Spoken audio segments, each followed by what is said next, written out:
আসসালামু আলাইকুম। আজকে যে সন্ধ্যার পরে আমরা কিন্তু বের হয়েছি অপটিলাক্সের টিম। তো আমরা নর্মালি বের হওয়ার পরে অন্য কাজে বের হয়েছিলাম, তো হঠাৎ মনে হলো আমরা একটু আমাদের যারা আছে এই যে রাতের ক্ষুধা কিন্তু অনেক বড় একটা বিষয়। রাতে যদি ক্ষুধা চাপে তো রাতের ঘুম কিন্তু হারাম হয়ে যায়। তো এই লক্ষণে কিন্তু আজকে আমরা বের হয়েছি। তো চলুন আমাদের সাথে থাকুন, দেখে আমরা পর্যায়ক্রমে কেউ যদি খাইতে চায় তাকে খাওয়াবো, তারা সাধ্যমতো হেল্প করবো, এইভাবে আমরা চলবো। সঙ্গে তখন সাথে থাকবো। স্টেশনে চলে আসলাম, ঠিক আছে? চাচির বাসা কোথায় চাচি? রাতে খেয়েছেন? কি আর করবেন, আমাদের সবারই ঠিক আছে, ঠিক আছে, খেয়ে নিন, ঠিক আছে? ঠিক আছে।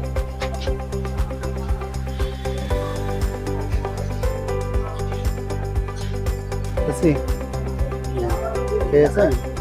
নিন, দোয়া করে দিন। চাচি ঘুমাচ্ছেন নাকি? ঘুমান, নেন, এটা নেন।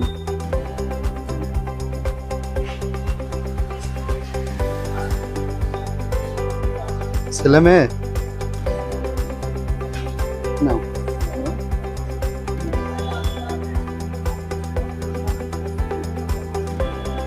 তো ঘুমাচ্ছে। এই যে অসহায় মানুষের একটু ভালো থাকার জন্য, রাতে খাবার দাবারের জন্য একটু ব্যবস্থা করার চেষ্টা করেছিলাম। অনেকের আমরা মুখ দেখিয়েছি, অনেকের কাছে দূর থেকে দেখানো হয়েছে, যাদের দেখানো সম্ভব হয়নি সেগুলোও দেওয়া হয়েছে। তো আমরা জাস্ট কিছু কয়েকজনকে জাস্ট দেখিয়েছি। এছাড়াও কিন্তু আমরা আজকে প্রায় 20 থেকে 30 জন মানুষকে সহযোগিতা করার চেষ্টা করেছি। তো এভাবে আমাদের সঙ্গে থাকবেন, আপনাদের ভালোবাসার মাধ্যমে আমরা আরো দূর এগিয়ে যেতে চাই। তো সার্বিক দিক থেকে কিন্তু আমাদের সহযোগিতা করছে অপটিলাক্স বিডি। আমার জন্য দোয়া করবেন, আমাদের অপটিলাক্স বিডির জন্য দোয়া করবেন, তুমি হয়ে সঙ্গে থাকবেন। ধন্যবাদ।